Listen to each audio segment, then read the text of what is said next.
nous font l'honneur et l'amitié de rehausser de leur présence cet atelier sur la formation continue et en particulier celle du Premier ministre, M. Abdelkader Kamil Mohamed. Monsieur le Premier ministre, votre présence distinguée parmi nous ce matin ne nous surprend guère, car elle traduit tout simplement votre intérêt et l'intérêt du gouvernement tout entier pour la question de l'éducation nationale. Merci de marquer très clairement la volonté du gouvernement d'édifier un système éducatif de qualité, performant et accessible à tous, conformément à la vision de son Excellence, le Président de la République, M. Ismaïl Omar Guelleh. Mesdames et Messieurs, je ne doute pas que la présence de toutes les participantes et participants de cet atelier soit un signe probant de l'importance que vous attachez à la problématique de la gestion concertée de notre système éducatif. De même, je suis heureux de saluer nos partenaires techniques et financiers, dont la présence à nos côtés constitue un stimulant formidable pour la mise en œuvre de notre politique éducative nationale.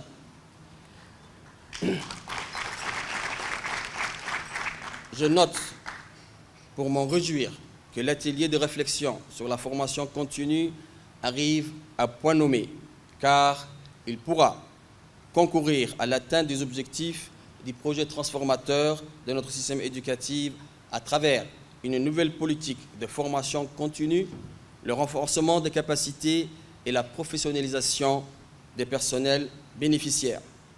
De ce fait, le ministère de l'Éducation nationale et de la formation professionnelle, convaincu que la recherche de la qualité est fonction de la valeur attribuée à la formation, s'engage donc à repenser, à restructurer la formation continue tant dans le fond que dans la forme, afin de pouvoir définir des axes stratégiques novateurs, et cela conformément aux différentes orientations visant au renforcement de la qualité des enseignements-apprentissages à travers la formation, l'encadrement et le développement professionnel des personnels du ministère et en particulier des enseignants. Mesdames et Messieurs, d'aucuns le savent, depuis le colloque relatif à la qualité des enseignements-apprentissages organisé par le ministère du 18 au 20 décembre 2016, la formation demeure l'un des leviers importants pour accélérer les processus de professionnalisation et de transformation des pratiques de classe. Il n'est pas inutile de souligner que la formation continue contribue à l'amélioration des méthodes d'enseignement à la faveur des pratiques innovantes, de l'appel de nouveaux outils didactiques et de nouvelles méthodes pédagogiques. De plus, la mise en œuvre des dispositifs de formation multidimensionnels avec l'introduction des technologies de l'information et de la communication pour l'éducation peut garantir, donc, dans le contexte djiboutien, marqué donc par une grande hétérogénéité des profils recrutés, une hétérogénéité également des approches d'apprentissage. Dès lors, la nécessité des choix politiques clairs dans le domaine de la formation continue des personnels est apparue indispensable, mais aussi nécessite, pour réaffirmer un certain nombre des principes fondateurs de notre école inclusive des qualités, dans celui qu'il place l'enseignant au cœur du système. Mesdames et Messieurs, en guise de contribution, je voudrais ici souligner avec force que l'atelier sur la formation continue se doit de susciter des questionnements autour du sens, des contenus, des finalités, des objectifs de la formation continue, mais également sur son statut et sa stratégie de mise en œuvre.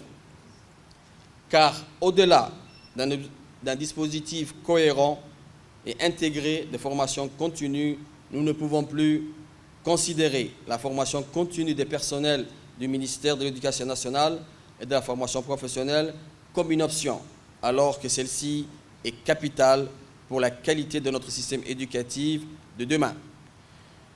Je m'inscris donc dans cette dynamique et soutiens ces plaidoyers pour la formation continue qui doit désormais constituer un droit inaliénable pour chaque enseignant, mais aussi un devoir car elle demeure la clé qui ouvre les portes de tous les savoirs et l'échelle pour la plus évidente de l'ascension professionnelle.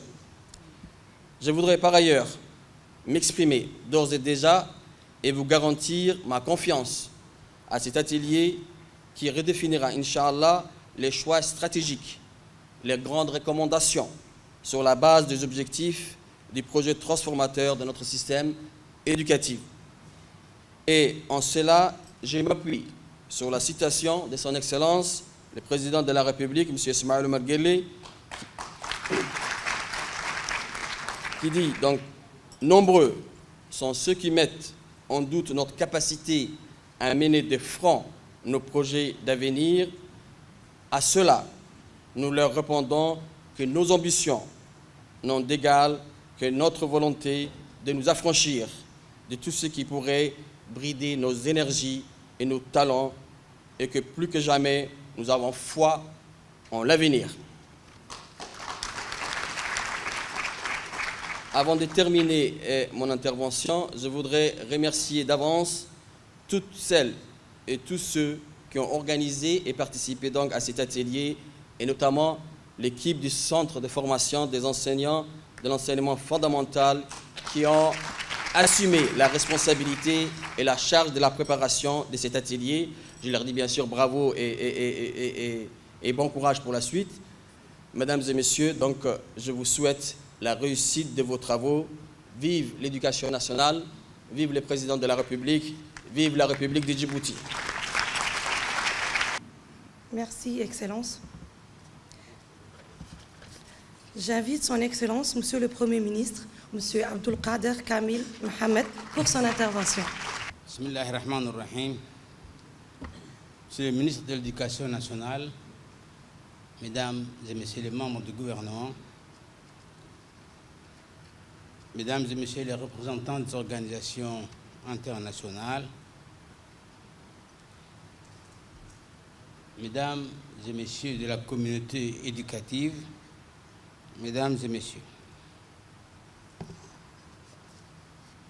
c'est avec un immense plaisir que je me retrouve aujourd'hui près de ceux qui font la richesse de notre pays, des viviers, des formateurs, ces ressources humaines qualifiées, compétentes, engagées pour répondre à des multiples besoins de nature économique, sociale ou environnementale. Comme vous le savez tous, nous ne disposons certes pas d'importantes ressources naturelles pour répondre aux exigences nationales et internationales, mais nous disposons des hommes et des femmes instruits et qui instruisent afin de renforcer notre capital humain. À juste titre, le chef de l'État n'a cessé de porter toute son attention sur la formation des hommes et des femmes. Il a l'habitude de qualifier le potentiel humain djiboutien de véritables richesses nationales qu'il faut constamment valoriser. Ce travail de valorisation ne doit jamais s'arrêter car il est toujours nécessaire de l'améliorer, de l'adapter aux progrès et aux environnements changeants. Un proverbe arabe dit « La différence entre un jardin et un désert, ce n'est pas l'eau, mais c'est l'homme ». Je retiens de ce proverbe un élément très important. C'est l'homme avec un grand H, ça peut être une femme aussi, c'est pareil, qui est au cœur de tous les processus. Qui est au cœur de tous les processus de transformation, d'évolution ou de mutation d'une étape vers une autre. Disposer des ressources humaines formées et organisées de façon rationnelle permet à une société, une organisation de relever de manière efficace et efficiente les différents défis. Pour développer ou adapter les compétences des ressources humaines à l'environnement de travail et permettre aux institutions d'atteindre les objectifs par leur organisation et la formation continue est parmi l'un des outils nécessaires. En ce qui vous concerne, la formation continue est un processus d'apprentissage qui permet à l'enseignant d'acquérir des savoir-faire et, à mon humble avis, elle représente pour chaque agent un droit, un investissement de nature à lui permettre de développer constamment ses compétences professionnelles pour exercer avec plus d'efficacité les missions qui lui sont confiées. Mesdames et messieurs, cet atelier est donc l'occasion inouïe de faire le point sur l'existant et de renforcer les acquis afin de mieux préparer l'avenir. Mener une réflexion sur la mise en place d'une politique nationale de la formation continue et de renforcer l'approche participative et inclusive de notre politique en mettant en avant les acteurs concernés. Il n'y a que vous, enseignantes et enseignants, qui peuvent dire ce qui va et ce qui ne va pas, et quels sont les besoins prioritaires. J'espère que lors de cet atelier, vous aurez l'occasion d'évoquer plusieurs thématiques comme vient de les citer M. le ministre de l'Éducation nationale et de la formation professionnelle, et notamment quels sont aujourd'hui dans une dynamique et perpétuelle évolution les besoins ou les attentes du corps enseignant. Les contenus des formations vont-ils dans le sens de l'innovation et se calquent-ils aux besoins du marché du travail?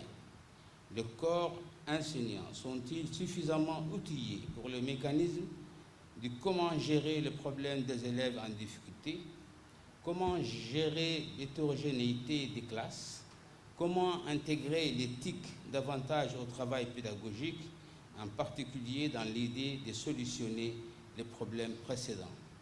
Ces quelques réflexions et bien d'autres vous permettront peut-être de mener à bien et au mieux de vos travaux afin qu'il y ait une prise de conscience de la dynamique qui sous-tend la formation continue dans ces actions visant au renforcement des capacités professionnelles du personnel de l'Éducation nationale.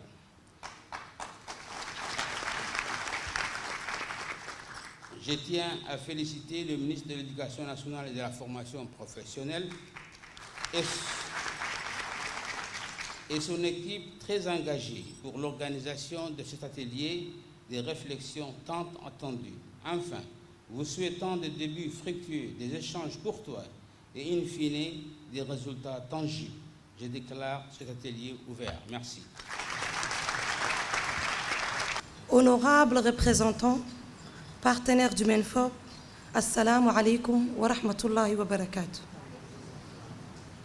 C'est avec un réel plaisir que nous vous accueillons aujourd'hui à cette cérémonie de lancement de l'atelier de réflexion sur la politique nationale de la formation continue.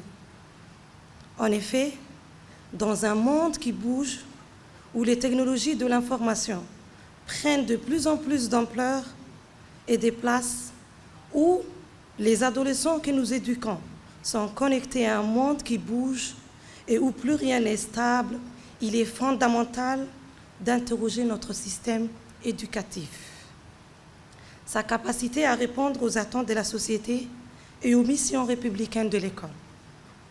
Quelle est la meilleure façon de développer ces compétences professionnelles? C'est sans aucun doute dans la formation continue que réside la réponse. Représentation, appréhension, recommandation, critique. Chaque personnel a son avis sur la formation continue. Ensemble, écoutons les réactions des uns et des autres autour de la formation continue. Je m'appelle Abel Abdelhamad, principal mission de données depuis ma prise de fonction. J'ai bénéficié d'une série de formations portant sur la garde, la gestion axée sur le résultat les projets d'établissement, etc., etc. Ces différentes formations m'ont permis de porter un nouveau regard sur la manière de gérer les établissements dans un monde en perpétuelle mutation et où l'usage du numérique est important. Tout au long de ces formations, j'ai acquis les outils appropriés, performants pour mieux gérer le quotidien des établissements. Notre projet d'établissement porte sur l'amélioration de la qualité des enseignements de l'apprentissage, la lutte contre le décrochage scolaire et l'abandon scolaire. Pour mieux répondre aux exigences ministérielles, parmi lesquelles l'amélioration de la qualité des enseignements d'apprentissage, la politique des EuroLM en dehors des établissements. Afin de continuer à réaliser les objectifs définis par le ministère, je souhaiterais que la formation continue soit l'occasion de réels partages d'idées et surtout d'outils d'exploitation, d'outils exploitables dans les établissements scolaires. Merci.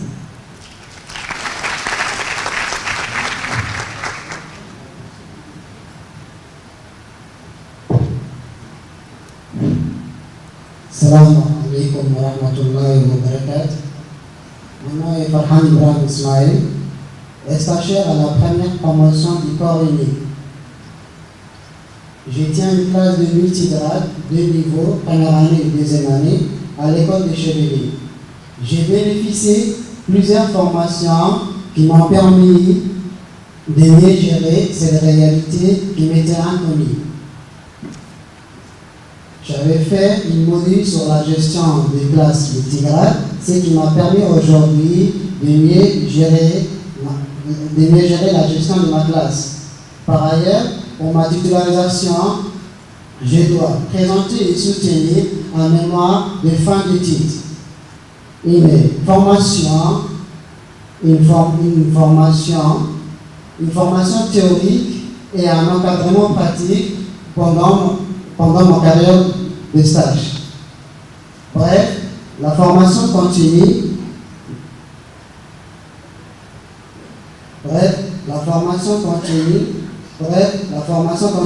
Je vais mettre toutes les chances de mon côté et franchir les étapes les unes après les autres. Merci beaucoup.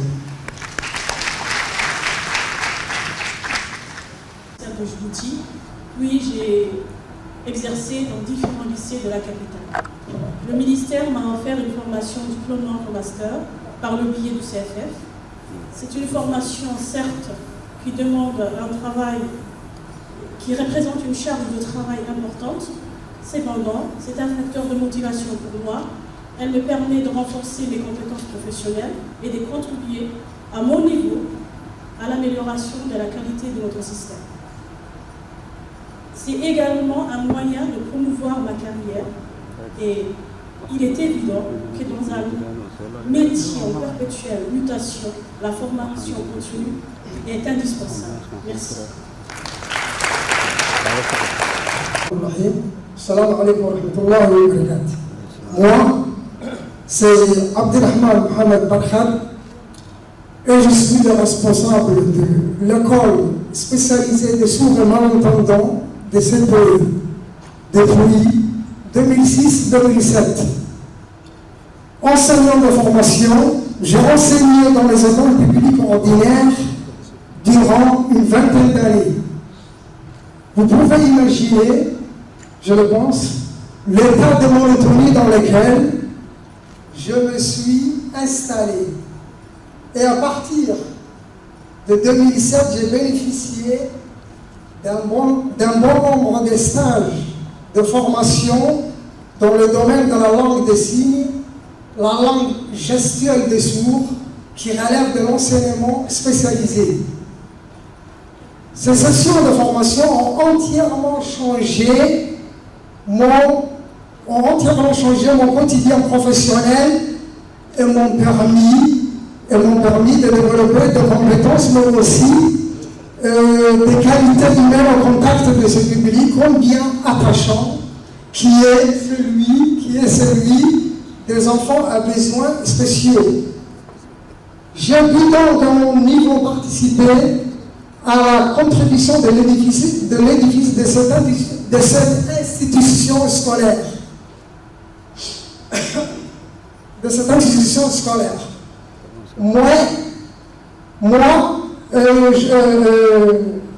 Excusez-moi, mais j'aurais souhaité que ce domaine bénéficie d'un meilleur cadrage institutionnel et pédagogique, car il y va de l'éducation des enfants à besoins spéciaux.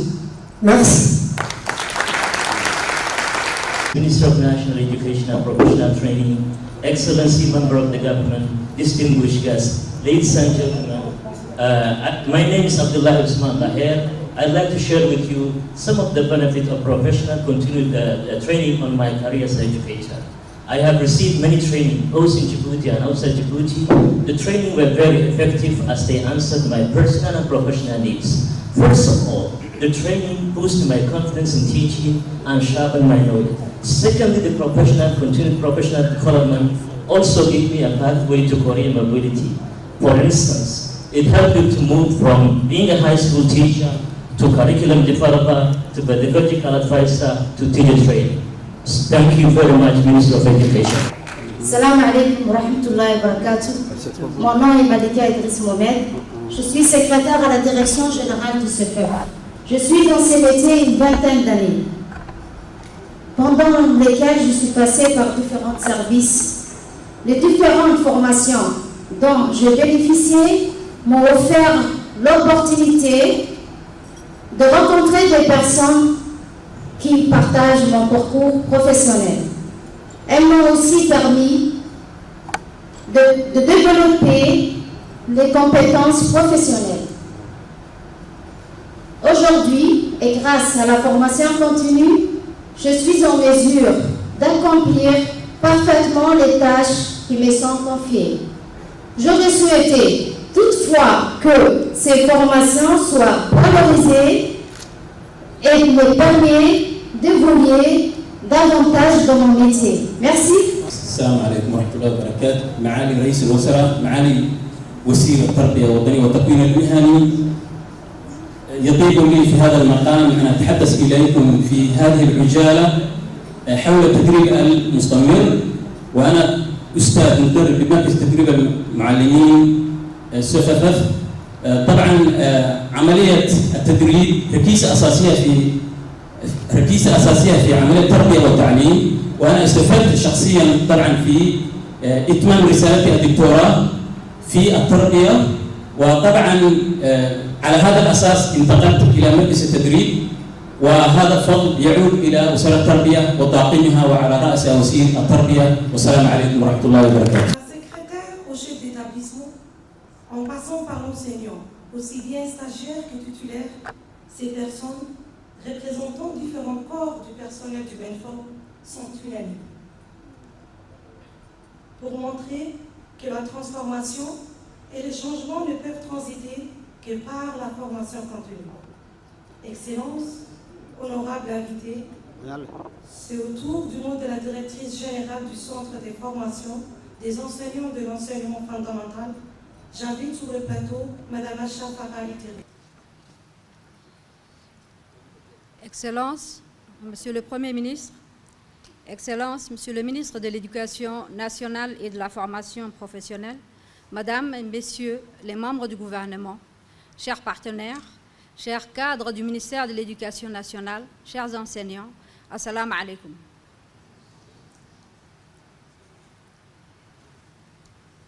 Le CFF a mis une place comme un des chantiers importants pour mieux répondre à ces missions, une nouvelle maquette de la formation initiale des enseignants destinée à tous les ordres d'enseignement.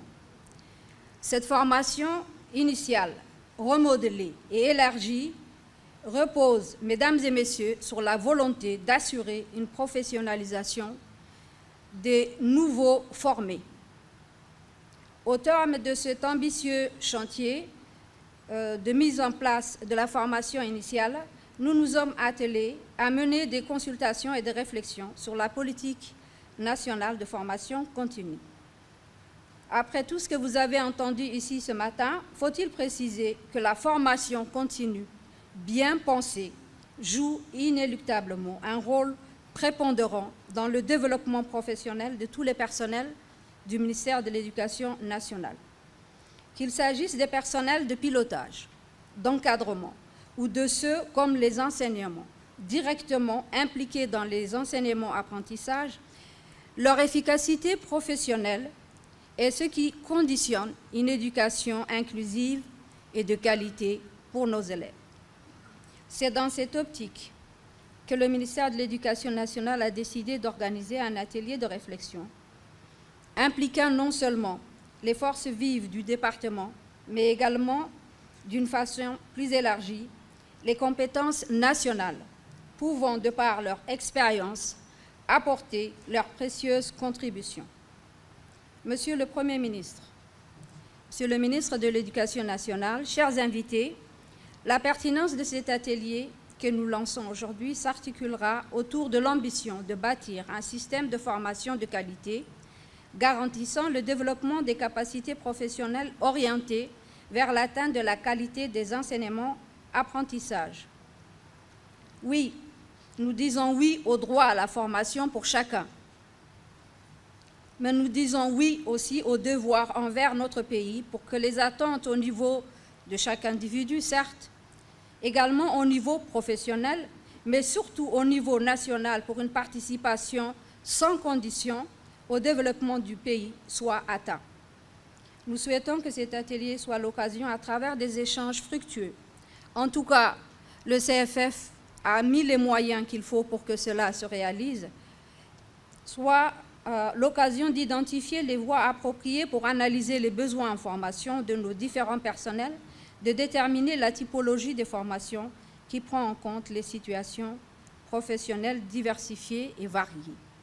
Merci de votre aimable attention.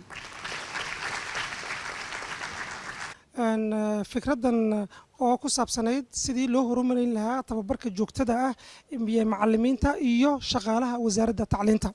haddaan dhowr kelmadood kugu taataabto dulucda shirka iyo aqoon isweydaarsigan dhici doona 4 cisho ka dhici doona waxay tahay in la horumariyo siyaasadda ay dowladdu amba wasaaradda tacliintu ay u jihaysay tababarka joogtada ah ay u fidinaysa macallimiinta iyo shaqaalaha wasaaradda tacliinta. waad ogtihiin maanta tababar la'aani inay horumar waddanka gaarsiineen. adduunyada nimanka la socda ee caalamiyiinta amba mondialisationku waxa horumarka ugu badan lafdhabarka ah in tababarka joogtada uu had iyo jeer casriyeeyo la jaanqaadi kalena exigenceska amba horumarkan adduunyada ka socda. أساو بريمير مينستر عبد القادر نهار سملاك عبد القادر محمد كامل فوحات كاكيان إرجاكي مينستر إديكاسيون إيطاليه تماما ما يفكر أبيني atelier de formation atelier de réflexion sur la formation continue أساو parler du peuple تكي نانو و تامت و دافينتا نحضره وهو قدري أسا إدي أبيني هنيمي إذا كان دعاها ينمي تيابيني كادو دافيل ورسنه نمي وتاما أيدا كاكنا كاكرسيتي وانا ودولة تامتها يمري ودا أيدا كاكنت يحضره وأيدا كاكنت كاه يحضره نمي تبريتكو من دفعي هانا جدها سكرتيرة تكاي وإسكول سعولتي تكاي معلمات تكاي كل مركا إنكي أتا أدا فينا نحضره كل نكادونا formation continuity تدعت يابي